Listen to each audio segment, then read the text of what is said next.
Hey everybody, today we're making dressing. It's only 5 days until Thanksgiving, and y'all, it would not be Thanksgiving at our house if we didn't have some dressing. So I'm going to show you how I make it. It's so delicious. It's in my recipe book, my cookbook. If you have one of those and want to follow along, or if you just want to get the recipe, I'll have it at the beginning of my video. But y'all, we have so much to be thankful for. I'm so excited about Thanksgiving, and I can't wait to make this dressing. Now, we're going to start by making our cornbread. So I'm going to bring you in, and I'm going to show you exactly how I make the cornbread. And then while it's cooking, I'll prep the other ingredients, and we'll put it all together, and it's as simple as that. Okay, there are a couple of ways that you can bake this cornbread.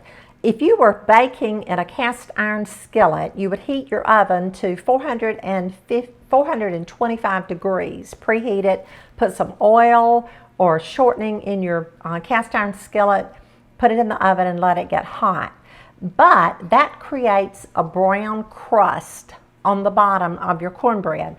And I don't like a brown crust on my cornbread that I'm going to use in dressing. So I'm using my cake pan. This is a stainless steel. It's a light colored pan, and I'm using a piece of waxed paper that I have cut. I just turned it over and cut it to fit the bottom. Now you could use parchment paper if you wanted to, and I have greased the sides of my pan.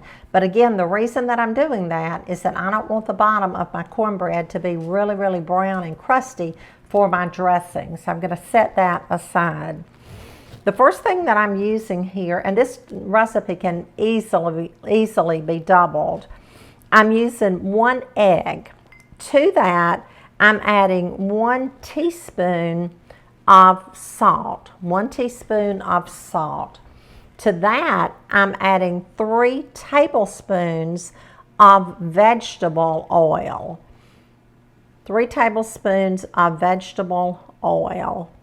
And to that, I'm adding 1 cup of buttermilk. Now, I let my eggs sit out and get room temperature. I didn't want to use a cold egg in this.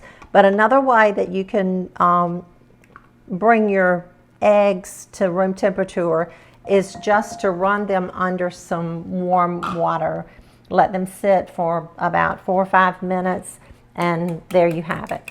So now I'm just taking my whisk and I'm mixing these ingredients together. We just want to make sure that that egg white is mixed really well with the buttermilk, the oil, and the salt. This doesn't call for many ingredients. This was my Aunt Willie's recipe.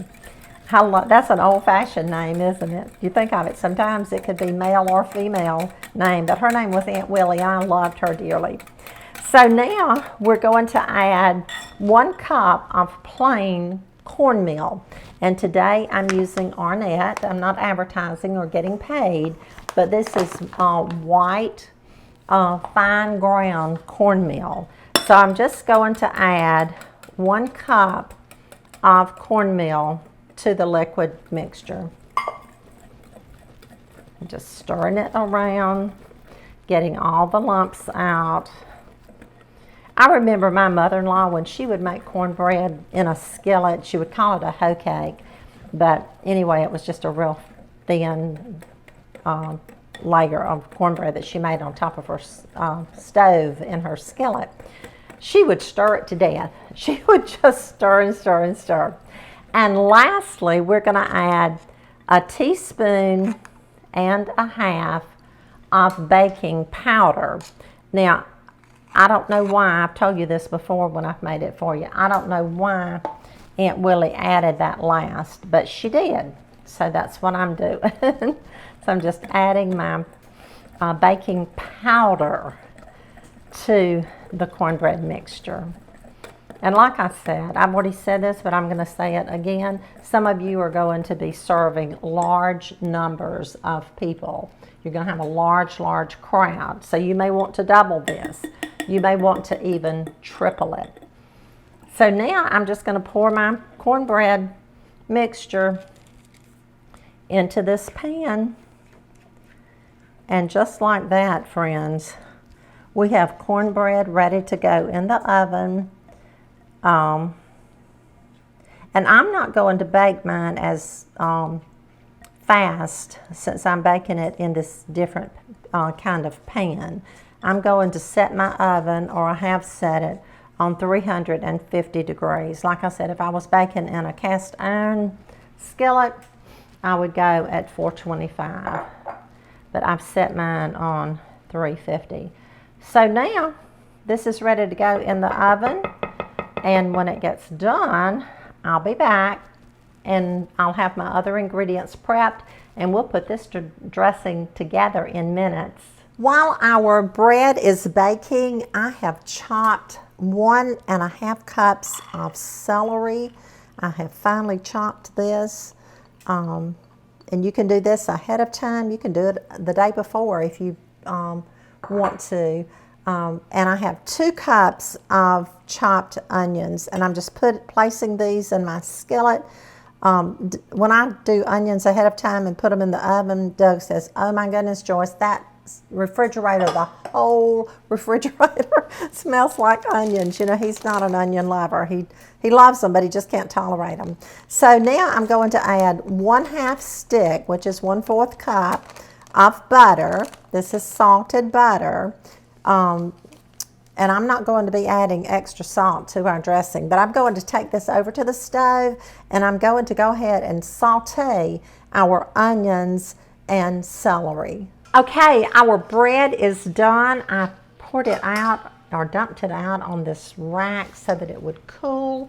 I have on some gloves, or had on 1 glove. Let me put on 2 gloves right here.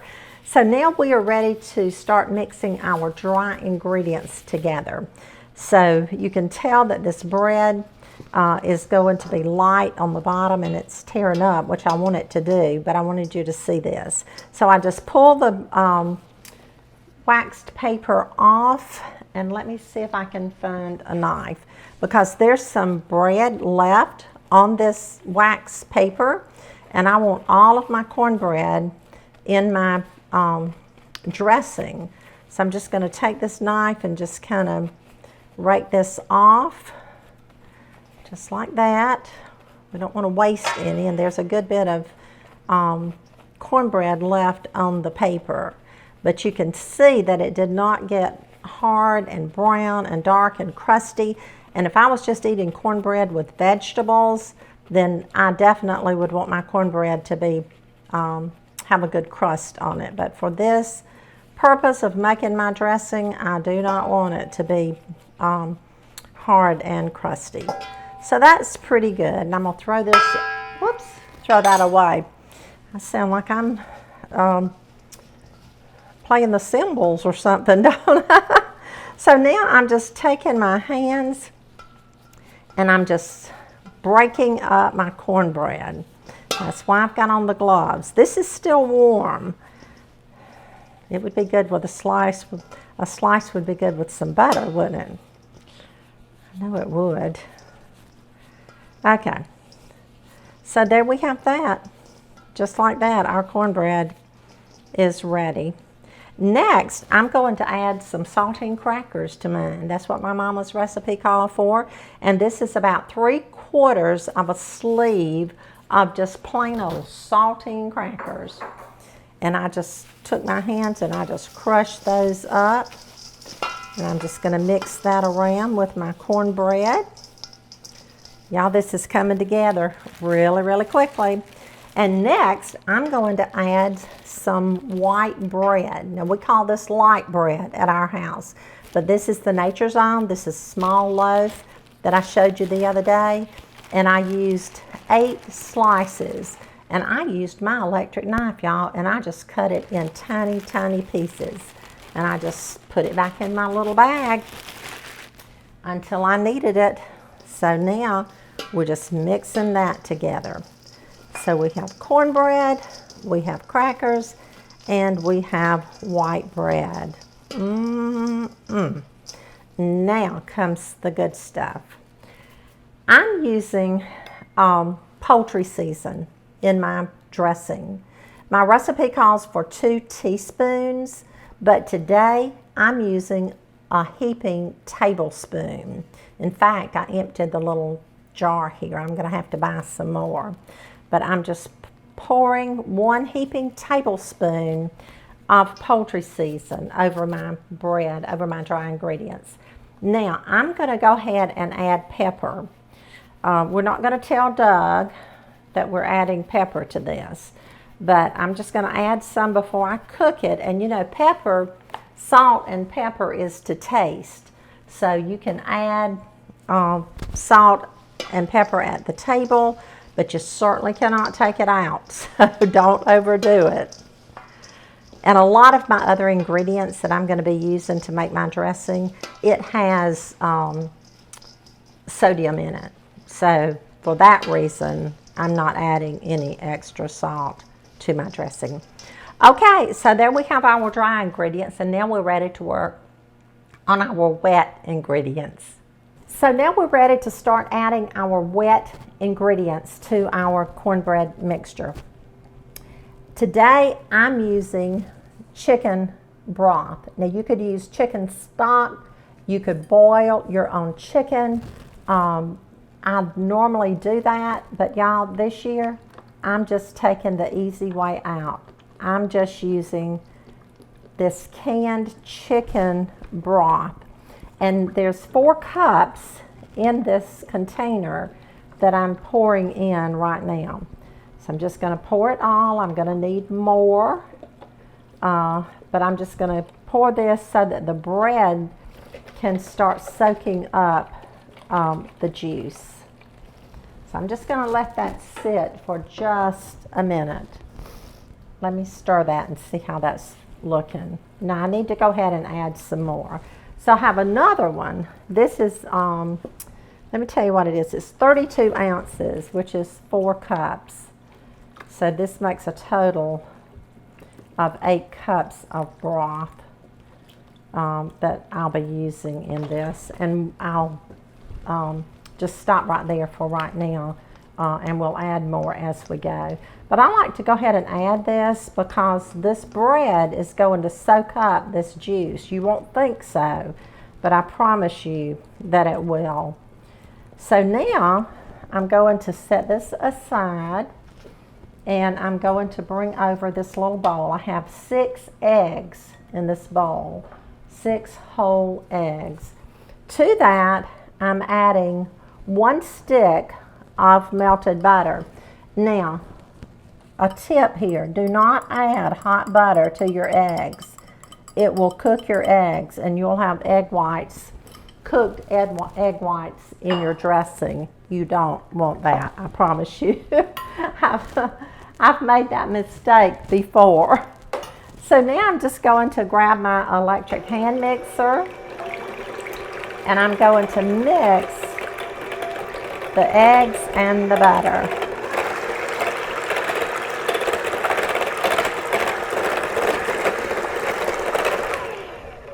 As simple as that.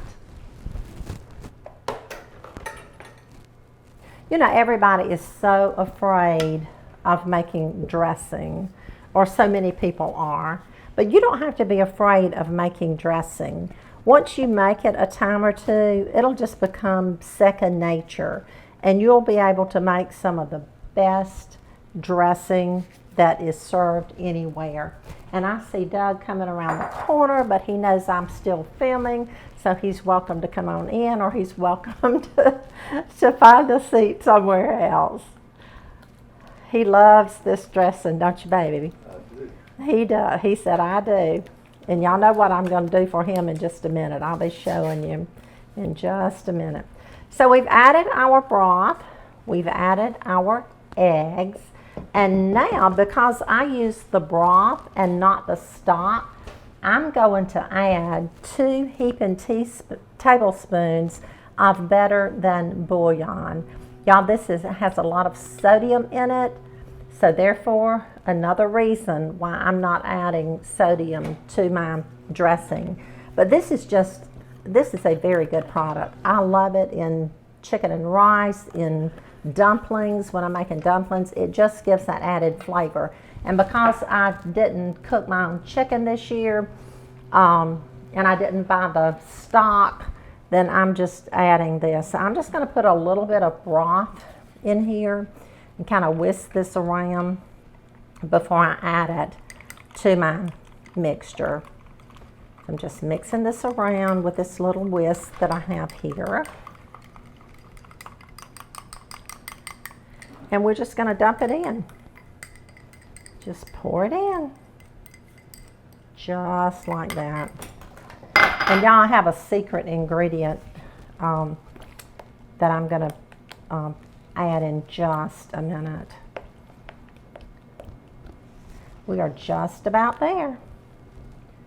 That's a little piece of bread that didn't look right, so I'm going to take that out. So you see how soupy this is? And y'all, this is not too soupy.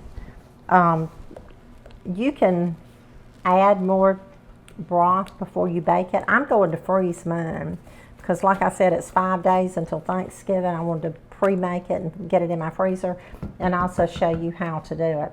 But here's the secret ingredient. My mother used this. This is old-fashioned carnation milk, just carnation milk. And I'm going to pour about 1/4 of a cup in our dressing. I'm just stirring it around, mixing it all up, and it's going to be delicious. I could eat my weight in this, and I love, love, love it with cranberry sauce, and so does my grandson, Aaron. Oh, he loves that cranberry sauce.